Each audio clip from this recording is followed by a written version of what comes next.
ওই যে পূর্তি এবং ওই যে ট্যাক্সি ড্রাইভার স্বামী দুইজনকে মেঘালয় পুলিশ অ্যারেস্ট করছে। ইন্ডিয়ার সাথে আমাদের বন্দি বিনিময় চুক্তি আছে, সেটা 2013 সালে হয়েছিল এবং 2016 সালে এটা অ্যামেন্ডমেন্ট হয়েছে, আরো সহজ করা হয়েছে। তো যদি কোনো অপরাধের শাস্তি 1 বছর বা তার চেয়ে বেশি হয়, তাহলে এইটা আমরা ওই বৈধ চ্যানেলে আমরা আদান প্রদান করতে পারি। তো এইটাও একটা ওয়ে আছে, এইটাও চেষ্টা চলতেছে সরকারি পর্যায়ে।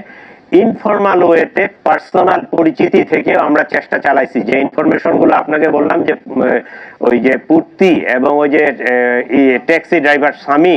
পদ্মা সেতু, মেট্রো রেল এবং এলিভেটেড এক্সপ্রেসওয়ে নির্মাণের গর্বিত অংশীদার বসুন্ধরা সিমেন্ট দুইজনকে মেঘালয় পুলিশ অ্যারেস্ট করছে, এটা কিন্তু আমাদের ইনফরমাল কমিউনিকেশনের ফলশ্রুতিতে।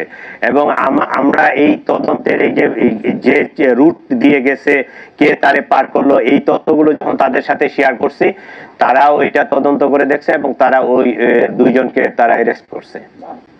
বলো এটা না, এটা এরকম কথা না। ওটা অপরাধটা সংগঠিত হয়েছিল ওখানে, যে কিলিংটা হয়েছিল সেই কিলিংটা এমপি মহোদয় কিলিং হয়েছিল ওখানে, সেই জন্য পিওটা ছিল ওখানে, কিন্তু আমাদের পিও তো এখানে।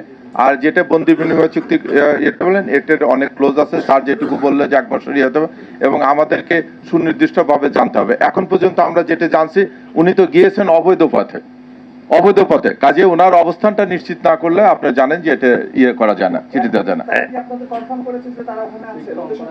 না, তারা তো কনফার্ম করেনি, আমরা আমাদের ইনভেস্টিগেশন করব, তারা তো কনফার্ম করেনি, আমরা আমাদের থেকে করতেছি। না না, এটা চলতেছে, স্যার তো বললো যে ফরমাল ইনফরমাল এটা করেসপন্ডেন্স, ওটা পররাষ্ট্র মন্ত্রণালয়ের ওভাবে চলছে।